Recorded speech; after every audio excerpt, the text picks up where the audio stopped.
I think the frustration for a lot of fans is still there. We're talking it out. Bobby Evans joins us in 25 minutes. By the way, tell you more about it in a little bit. But yes, 2 hours from now, Steph Curry autographed jersey, another qualifier, only 4 left. Today and all 3 shows tomorrow.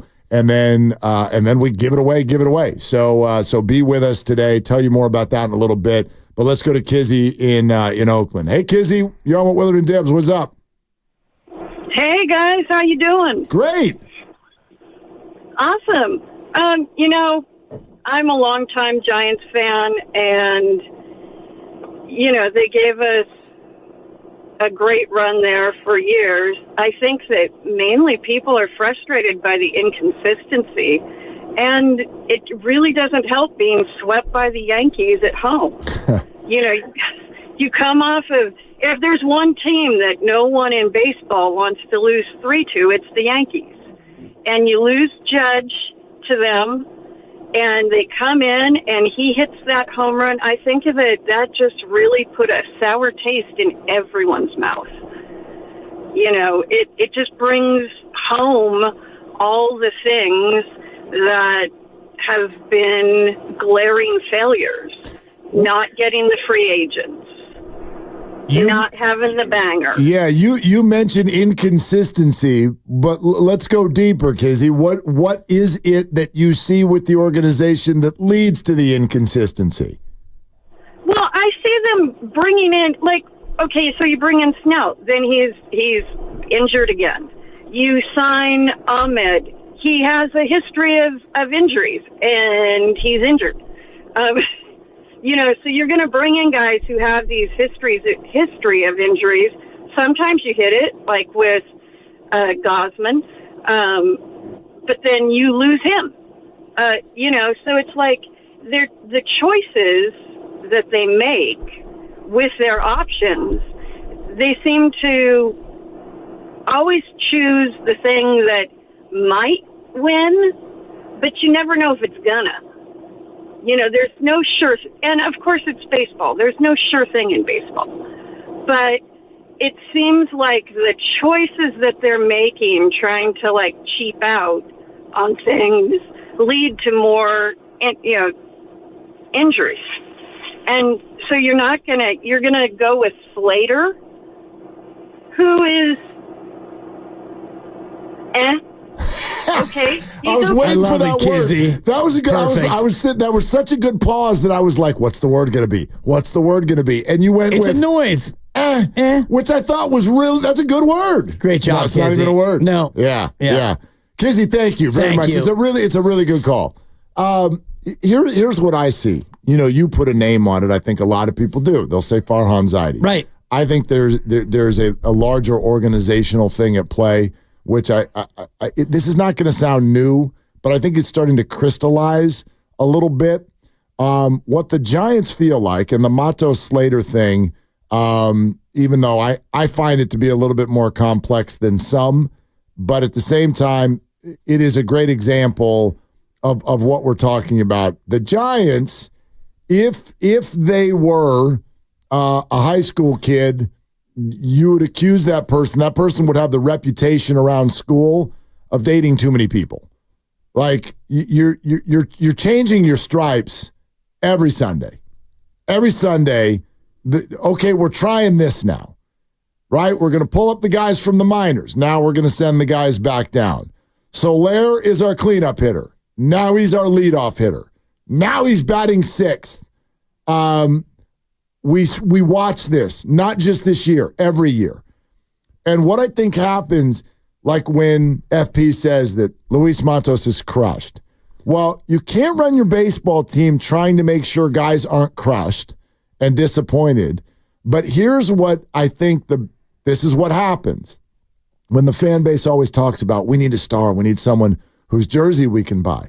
Well, I'm always fascinated by that, because if you go back 10 years to when the team was really, really good, you didn't have any boppers hitting 30 home runs then either. Right. You will fall in love with your guys if they're a winner, and you'll hang with them to a degree when they lose if you know who they are. In other words, we have been disallowed from going on the journey with players.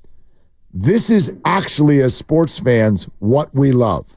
Look at Klay Thompson right now.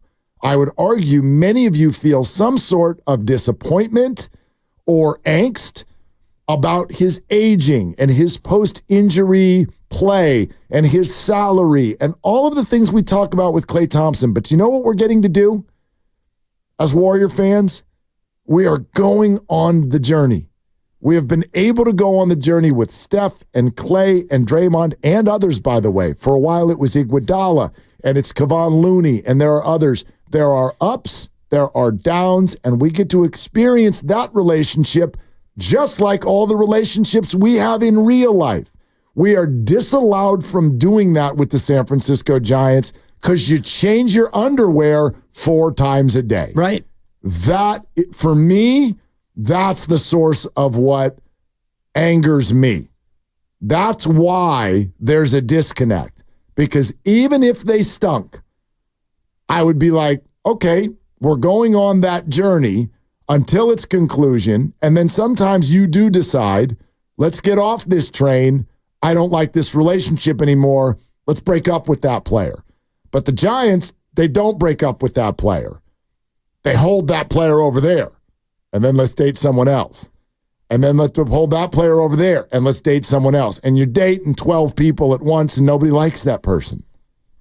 That's what it feels like to me. And that's what Farhan has done since he's been here. And that's why I would point the ire, at least for myself and many fans, at the person who is the one responsible for that shuffling. Because you're right. It feels like if a guy has options, they're going to use those options. And if a player has an ability to be an opener, you're an opener. We don't have a real starting 5 in your rotation. You've got 3 guys and you got a couple of openers, and it's been that way even before this year where you've had injuries, and you've got players with options, so you're going to move them up, you're going to move them down. You got guys who get hurt.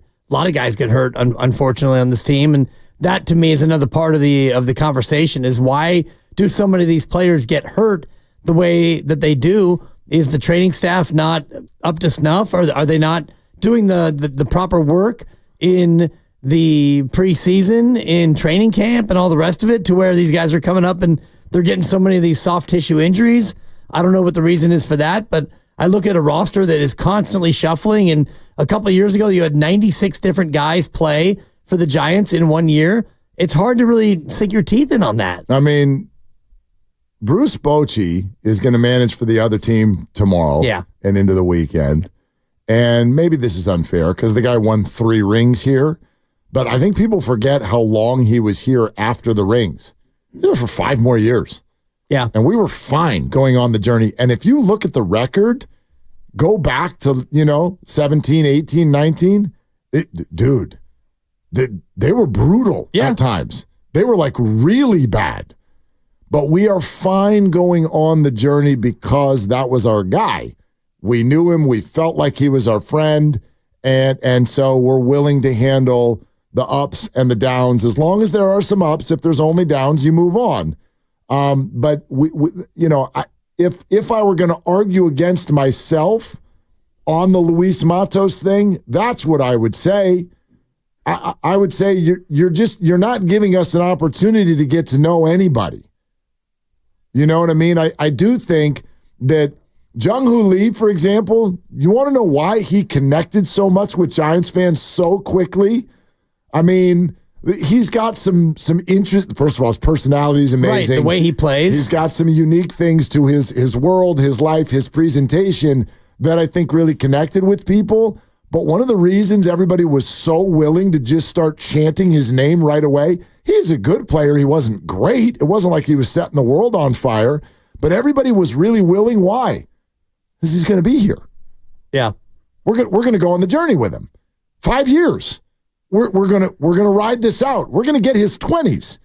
So let's get to know each other and have a 5-year relationship. But if everybody else is pre-arb with options and you know what I mean? Totally. And you've got a player, you got a 1+1 and all this. Like even Matt Chapman. Matt Chapman feels like a player I'd really like this fan base to get to know. Good Lord, he plays the game in a way that it speaks to me. Right. The guy is like unbelievable with his glove, not perfect, has some zipped, and streakiness to his offensive game, but my God, a leader who just has a presence about him on the field. But every time he goes on a hot streak, there's that little thing in the back of your head that just goes, opt out. Yep, player option. Opt out. Yep. And gone. Well, we hardly knew you. You got Jung-Hoo Lee, Logan Webb, and Jordan Hicks. Those are the three guys who have contracts for the next 3 years. Soler got 3. Soler has, he's got 3, right? Yeah, you're right. 3 years. 3. Yep. He got 10, 16, and 16. So those are the guys. Those are the 4 guys. Glad he's getting a raise next year. Robbie Ray, too, actually. Robbie Ray's got 3 years because they picked him up, and he's got 23 this year, then 25 and 25. Okay. So there you go. That's your core. Injured. But you're leaving out the young guys who are also. I mean, Kyle Harrison's not going anywhere. Right, but I mean, all the rest of them are all ARB and pre-ARB. But as far as guys that they have really, sunk money into for the long term, those are the guys. And you mentioned Matos and Ramos and Luciano. Those are all guys who can go up and down. And to your point about you want to see these guys and you want to buy a jersey. You're not going to probably buy a Matos jersey right now because you might get a Sacramento jersey. Look, here's something that I just also feel that's based off of what we're talking about. I'm not going to confirm this. This is my gut sense. I think that the Giants, as an overall organization, they've got a good reputation around baseball. They do. Like, I can confirm this part of it. Players, people in the industry think that the Giants are a classy organization. That has been said to me a number of times by people who are in it. So I am going to go ahead and believe that. However, there's a discord and there's kind of a fly in the ointment of that right now, which is to say there's the overall organization and then there's the current relationship between what's happening upstairs and what's happening downstairs. And I do think that the chasm, if you will, is we are really running the risk of the people who wear the uniform, otherwise known as the employees, right? The ones who really matter to us, by the way, feeling like they are not being treated like people. And if you get to that, whether or not, bottom line, X's and O's, spreadsheet, that's all organizations, right? Right. And what do every single one of us as employees want? Don't treat me like a name on a spreadsheet. And a lot of them do. Our industry does this all the time too. And we've watched it. Yeah. And it's a bunch of crap, to be honest with you. It's a bunch of bull. There's no way around it, though, in the big corporate world.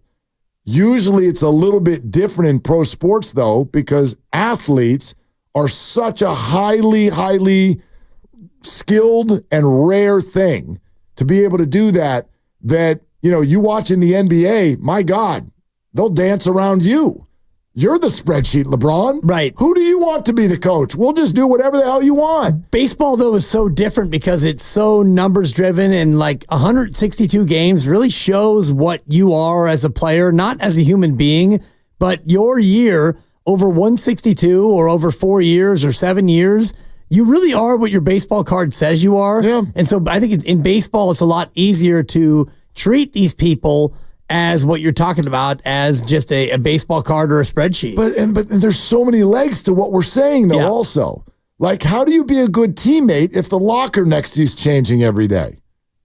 How do you do it? And how do you be a good player when you're constantly looking over your shoulder if you go over 3 and you're wondering oh, God, I have options, and Slater's down there in Sacramento and he's doing well. Am I going to lose my job if I don't get a hit here? For the young guys, for the non-highly paid guys, sure. Sure. Neil in San Jose next up. Hi, Neil. What are you doing? Hey, what's up, guys? Can you hear me? Yep. All right. I just want to talk a little bit more about what you mentioned before. I feel like a lot of these players, especially in the lineup and stuff, they don't really know if they have a true spot in the lineup, half the days, someone could be leading off. The other day, they're down 6 or 7, right? So I feel like it just throws the whole momentum off. Another thing is, we don't really have a box office player. A lot of these big name teams, Like, we want to have someone out there who we can support, get their jersey and stuff. Like the past Yankee-Dodgers series, like it was probably 65% opponent fans, like at Oracle Arena. I'm just like, it just feels like the whole vibe is off right now. But another thing is, like, I'm not going to throw the whole season away because the NL wild card is so bad right now. Like, we're only, 2 games, 3 games out. One. Even after having it. One, Neil. One. One game. We're one. There you go. So it's such a long season, and I feel like we need to give these players a chance to develop. Like, Matos was doing good. He was finally understanding, how the big league bats work. The fact that we send him back down, it's like almost starting from square one. He's going to come back up again, and he has to refresh his memory again. So I feel like the longer we keep these players in the rotation, in the lineups, it helps them out for the long run. If we keep switching out these lineups every week, it just throws the whole vibe off, and I feel like that's why we're so inconsistent. Neil, it's a really good call, although I will correct on one thing. Matos was not doing really good. He was 3 weeks ago. Right. And then he was very, very much not doing really good. And so I fully hear anybody who's like, doesn't matter, want to ride that wave, because that's part of what we're talking about. I'm having a hard time with ride the wave versus, got to win right now. Got to win right now. There is no time for, hanging out and just, whatever, let's meander and let's see somebody develop. It's a difficult line to straddle, for sure, because you are going to need to develop these guys, but I'm not willing to do it at the expense of games. So from that standpoint, I understand the frustration. But what I would love to see at this point is almost like, a documentary that happens 10 years from now when these guys are all retired and they're willing to speak freely on it. Because if you talk to players about analytics, they will largely tell you the majority of them are thumbs up. They're like, I like going into the room and looking at the video and seeing what is it I'm doing wrong, or can I simulate an at-bat against this pitcher that we're going to face tomorrow, and really dive into how can we get more out of me and how can we be better. But what about the abstract? What does it do to your psyche when we move you around in the lineup every day?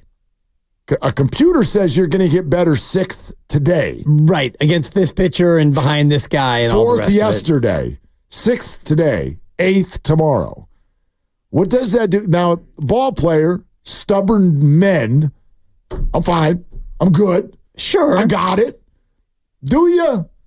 Like, how does that mess with your mind on the daily? In our jobs, if you and I were constantly like, okay, today you're going to run the board and Dibs is going to lead the show and Lucas will be the sidekick, and then tomorrow it's going to be Grandy running it and Dibs on the board and Mark, you're the sidekick, and whatever the construct is, if you were constantly coming into work and you had to check the lineup card and you had to figure out exactly what everyone was doing and your job would be different and you were playing a different position, it'd be hard to do whatever you're trying to do, as opposed to what we do, which is you come in and you know what you're going to do. I know what I'm going to do. We all have our roles, whatever, and you just do it. It's much easier to go about your business when you do that. Sure. So I wonder if guys were really going to get honest about that, how that affects them.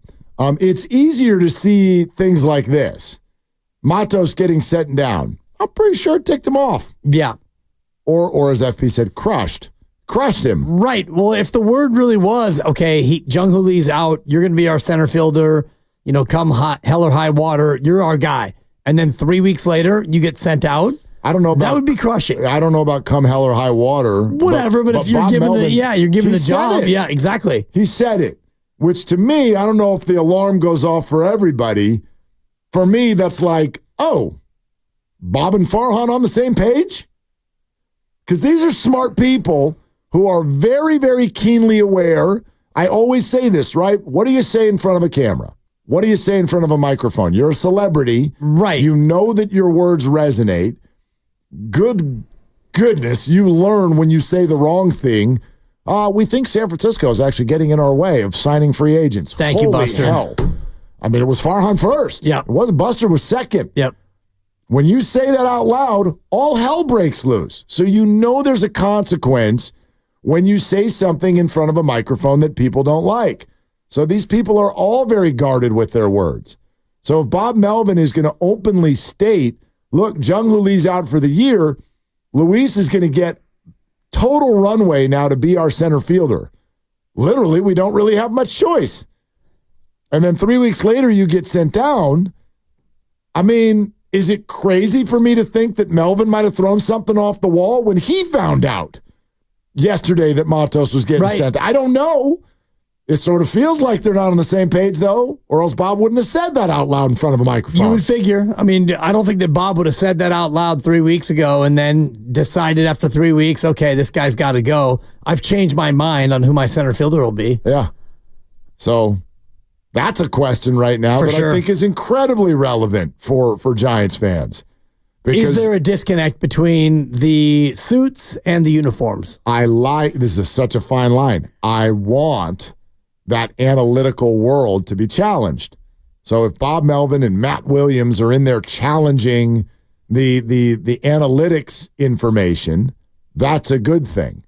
But if everybody, like, that can spill over into full-blown, like, we're all not on the same pageville, and that's bad. Bob Melvin and his general manager last year with the Padres could not get on the same page. Right. And it crushed a team that had a truckload of talent. And largely, if you talk to a Padre fan, it was the GM's fault.